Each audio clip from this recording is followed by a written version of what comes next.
Lockdowns do work, not at stopping the spread of a virus, but they're successful at destroying economies.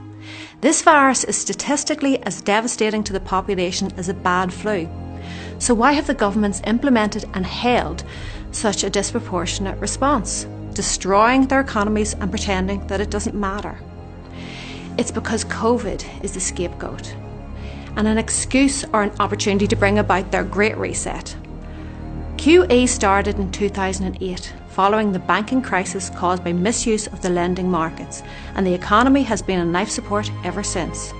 In September 2019, a month before Bill Gates' Event 201, the overnight money market seized. The Federal Reserve had to step in, printing $50 to $100 million per night to try and fix it, but there was no fixing it.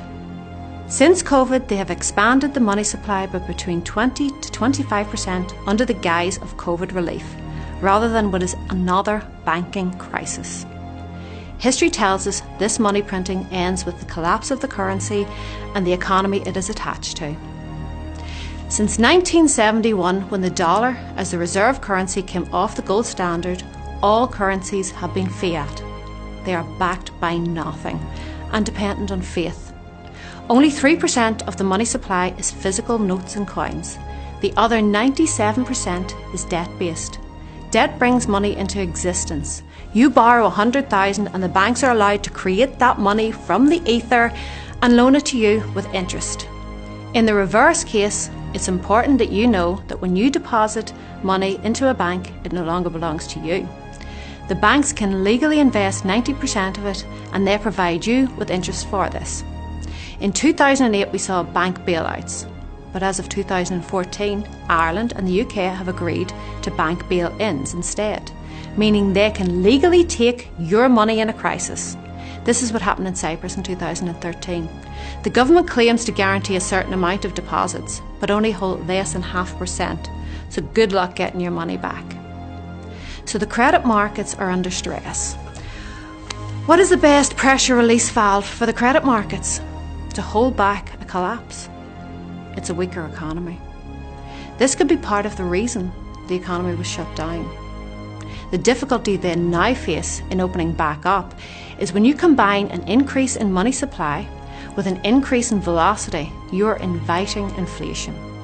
In 2008, QE was given to the banking sector and large corporations, but in 2020 it was also given to the general public, readily available now to spend. By keeping sectors of the economy closed, you are breaking the velocity. Velocity is the number of times the same amount of money changes hands. An increased velocity will lead to inflation, but it isn't essential for it. Couple this with the inevitable increased demand for debt when the economy does open back up, and people are taking out loans again, and this could pop the debt bubble. This financial system is held together with debt. When you buy a loaf of bread, there could be 10 different transactions of credit to get it to your door between manufacturers, suppliers and distributors. Mathematically, credit is doomed to break, and this will seize the entire economy. This is why the banks were considered too big to fail. If credit isn't functioning, then products won't be created. When the credit market fails, so does the entire economy. So what do they do? Inflation is inevitable. More money is chasing the same amount of goods and services. That's just how money works. It has been evident in property for a long time, but is recently showing up in commodity prices like lumber, copper, and also in food prices. Inflation initially raises asset prices and then filters down into living costs. The last to inflate is wages, making it increasingly difficult for the less wealthy to buy property, as their wages only meet their living expenses. The government have got themselves into overwhelming debt, so they can't raise interest rates, or they won't be able to service that debt, as they can barely meet the interest requirements. It seems they are planning to let inflation rise, trying to maintain some control over it and inflate away the debt. Inflation is a hidden tax. Just as they inflate away the debt, they inflate away your purchasing power, and you slowly lose everything you've worked for. With inflation and bank bail-ins, they're taking your money. The danger here is hyperinflation if control and faith are lost. Look at Venezuela and Zimbabwe, where currency litters the streets and it has so little purchasing power that it isn't even worth picking up. We are moving into a central bank digital currency. This has already been rolled out in China, with Sweden, Turkey and Iran following. With digital currency, the government have complete control, as it is programmable. It is a loss of your freedom and privacy. They can control velocity by programming it with expiry dates or deciding where in the economy can be spent. They can limit your leisure spending, prohibit you from buying certain items, or only allow spending on basic food items and rent. They can tax and fine directly. They have control. They can incentivise you to spend or save with negative or positive interest rates respectively. How would you implement a control agenda? I would collapse the economy so that there's no independent businesses, therefore making everyone dependent on the state. I'd provide them with a generous universal credit system, then slowly reduce it or inflate it away. The concept of UBI has been about for some years now. Over 80% of jobs that make moderate to low wages are predicted to be automated away by 2030. Humans are becoming surplus to requirement.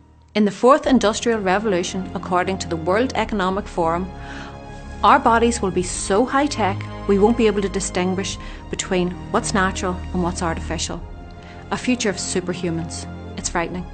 They are also proponents of the green energy carbon tax movement, which, if you look into it, is eugenics repackaged. They are telling us that if we pay more taxes and stop eating meat, it will cool down the planet. The middle and working classes will be eroded and replaced with robots, AI and big corporations, and given a basic income. So how is this funded? The Davos IMF concept is that you will own nothing and be happy. So is the idea to confiscate or severely limit all private property? The other option is taxes, but the rich don't pay taxes. The loopholes are designed to be beneficial to them but too costly for us.